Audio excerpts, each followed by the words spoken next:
Hi, this is Vic. In this tutorial, we'll be looking at how to get a user input. So to get a user input, you need to have a scanner object, that is scanner, and make a reference to it by any name. I'll be giving it input.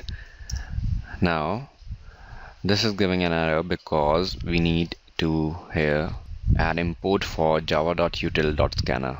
When I click on this, as you can see here, an import to this class is made, and this is needed because Java does not implicitly inherit this java.util package. And about the inheritance of package and these import statements, we'll be looking at the later part of the tutorial series when we'll be covering the packages and access specifiers. And also to keep in mind that the package statement, this statement should be the first statement in your program, and after that the import statements, and then the class structure and other methods within the class. Now this input is referring to the null, and let's create a new object. Input is equal to new, let's control space and the first one enter scanner, and let's have the second one input stream in. Now within the parentheses we are having null. Replace this null by system dot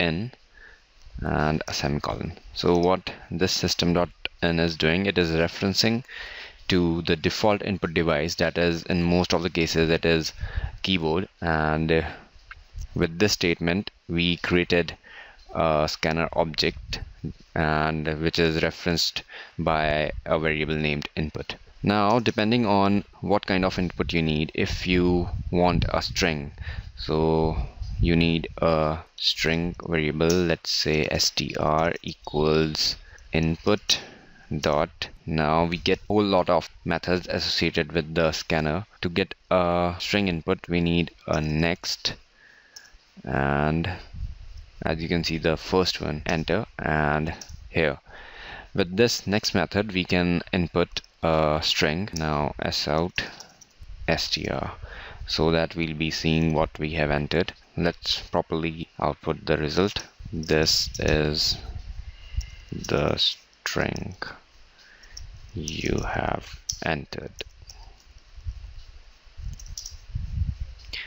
and here let's say sout enter the string, so that it looks good.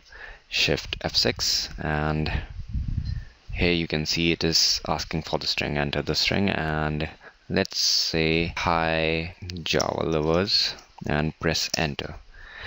Now when we entered, this output is produced. This is the string you have entered, hi. Why is this happening? We have entered hi Java lovers and it is only outputting hi.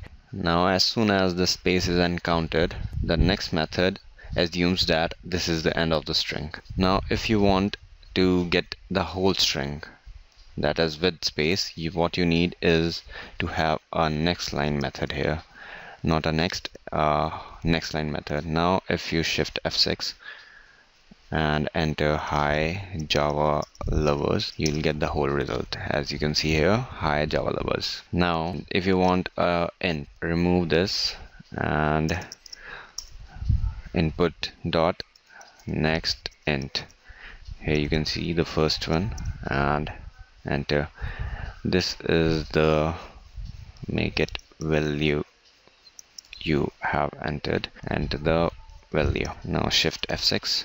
Now here enter any value, let's say 8765, and here it is printed. So in the same way you can have a float, and the method will be next float. If it is a double, then it will be next double. If it's a byte, it will be next byte, and so on. But one thing you have to keep in mind, if you have given an int variable to be read and you are entering something that is not an int, let's suppose we entered 67G. This is not a number and obviously not an int. Now if we enter, see here we get an exception, that is this exception, input mismatch exception. The exception part will be looking at the later part of the tutorial in the exception section. So for now, just remember that you have to give a valid input here, and we'll be looking at how to handle these exceptions in the exception section. So the scanner will be helpful when you need to have a user input. You want the user to interact with the program, and we'll be looking at the scanner in the do while loop, and that's why I have made this tutorial before the do while loop. So this is all for now, and I see you in the do while tutorial.